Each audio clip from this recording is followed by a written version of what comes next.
Shalom saudara-saudara, renungan kita pada hari ini diambil dalam Mazmur pasal 27 ayat yang pertama hingga pada ayat yang keempat. Dari Daud. Tuhan adalah terangku dan keselamatanku. Kepada siapakah aku harus takut? Tuhan adalah benteng hidupku.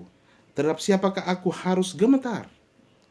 Ketika penjahat-penjahat menyerang aku untuk memakan dagingku, yakni semua lawanku dan musuhku, mereka sendirilah yang tergelincir dan jatuh. Sekalipun tentara berkemas mengepung aku, tidak takut hatiku. Sekalipun timbul peperangan melawan aku, dan dalam hal itu pun aku tetap percaya. Satu hal yang kuminta kepada Tuhan, itulah yang kuingini, diam di rumah Tuhan seumur hidupku, menyaksikan kemurahan Tuhan dan menikmati baiknya. Saudara-saudara yang kekasih dalam Tuhan, sekarang ini adalah waktu-waktu di mana umat Tuhan harus banyak berdoa, harus banyak tinggal dalam kemurahan Tuhan, harus banyak tinggal dalam hadirat Tuhan. Sebab tidak mungkinlah orang percaya terlepas daripada hal ketakutan. Semua dunia, bahkan orang percaya pun bisa takut, saudara-saudara. Tetapi yang membedakan kita dengan dunia ini adalah respon kita menghadapi masalah yang menimpa dunia ini.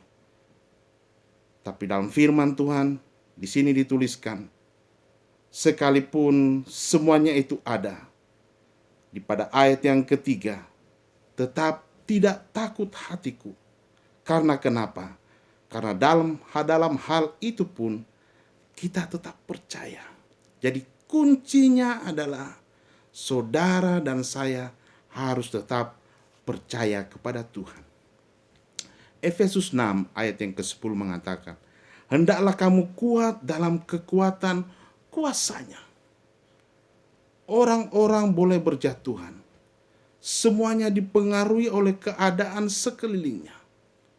Tetapi iman percaya kita bukan bergantung kepada kekuatan kita, tetapi karena kita bergantung kepada Tuhan, bergantung kepada kekuatan kuasanya. Saudara dan saya disebut sebagai domba-domba Allah. Domba-domba tidak punya alat senjata untuk menyerang maupun bertahan. Semua domba itu mempertaruhkan hidupnya hanya kepada gembalanya. Dan Yesuslah adalah gembala yang agung bagi saudara dan saya. Di dalam Mazmur pasal yang ke-23, ayat yang ke-6b, saudara-saudara, dikatakan, dan aku akan diam dalam rumah Tuhan sepanjang masa.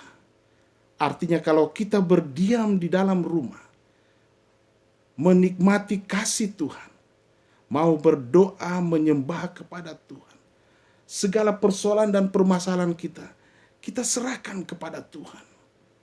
Bukan kepada siapapun, bahkan kepada diri kita pun dalam pemikiran, dalam hati, segala sesuatu yang kita dengar, yang kita dapat, informasi-informasi.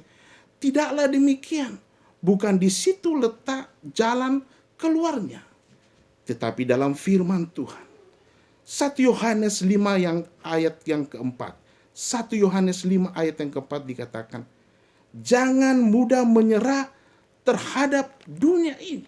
Sama-sama kita buka dalam 1 Yohanes 5 ayat yang keempat. Firman Tuhan mengatakan demikian. Mari sama-sama kita baca, saudara. Sebab semua yang lahir dari Allah mengalahkan dunia ini.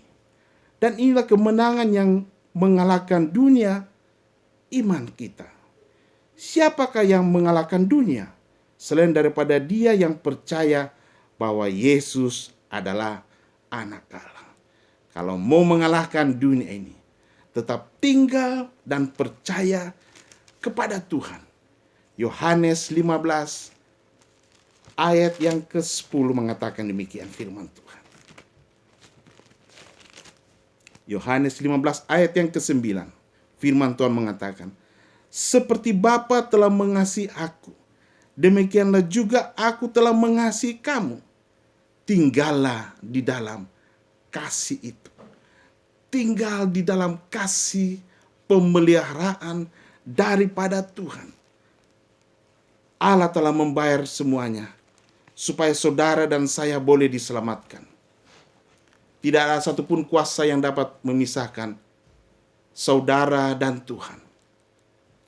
Kecuali saudara sendiri memutuskan meninggalkan Tuhan. Itu lain lagi persoalannya.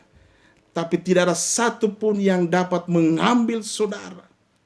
Bahkan hidup saudara, kehidupan saudara. Sebab dari Allah lah semuanya itu adalah sumber kehidupan.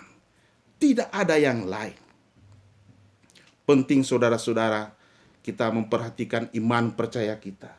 Apakah tetap dan masih di dalam Tuhan? Sebab kalau tidak, jangan-jangan saudara pun dan saya bisa jatuh karena masalah yang sekarang ini. Mental kita dibentuk oleh pengertian-pengertian dan pengalaman bersama dengan Tuhan. Pengalaman bersama Tuhan bukan hanya menerima berkat-berkat daripada Tuhan. Pengalaman bersama-sama dengan Tuhan itu ketika saya dan saudara juga berjalan memikul salib. Pikulah salib saudara. Saya pun memikul salib saya. Kalau mau menjadi murid Tuhan, bukan hanya menerima yang baik saja dari Tuhan, tetapi pencobaan, masalah yang sekarang saudara dan saya alami pada saat ini. Kalau kita melaluinya dengan iman, firman Tuhan mengatakan, saya yakin bahwa kita akan menang di dalam persoalan ini. 2 Timotius 1 ayat yang ke-7 mengatakan, Allah tidak memberikan kita roh ketakutan. Ketakutan dalam hal apa? Sekarang ini dunia dipenuhi dengan ketakutan. Artinya Tuhan tidak memberikan kita roh yang membuat kita lari dari masalah. Tetapi roh yang membangkitkan kekuatan. Itulah kenapa Yesus telah datang ke dunia ini. Dia membayar semuanya. Di kayu salib dia mengatakan, sudah selesai. Ketika dia mengatakan sudah selesai, dia mau menampakkan bahwa kasih Tuhan itu telah dinyatakan kepada dunia ini. Hidup kita telah dibayar. Hidup kita telah dibeli. Dan telah lunas harganya. Oleh karena darah Kristus yang membayarnya. Pembayaran yang dilakukan Allah. Bukan darah yang murah. Bukan dengan barang yang fana. Bukan dengan emas dan perak. Tetapi dengan darah Kristus. Darah Tuhan sendiri. Ada meterainya. Saudara mungkin masih ingat. Ketika tulah yang terakhir dijatuhkan kepada bangsa Mesir. Pada saat itu semua yang sulung di Mesir mati. Bahkan hewan-hewan pun yang sulung akan mati juga. Tetapi orang yang tinggal di dalam rumah, yang bertanda ada darah anak domba, ada tanda darah dalam rumah itu, maka rumah itu akan diselamatkan. Saudara dan saya telah dimeteraikan dengan darah Kristus. Saya sangat yakin bahwa orang yang menggantungkan pengharapan dan imannya kepada Tuhan, seisi rumah itu pun akan diselamatkan. Mari saudara-saudara, ini bukan berbicara tentang penyakit. Ini bukan saja berbicara tentang wabah yang menyelimuti dunia ini, tetapi berbicara tentang iman percaya kita, pengharapan kepada kita.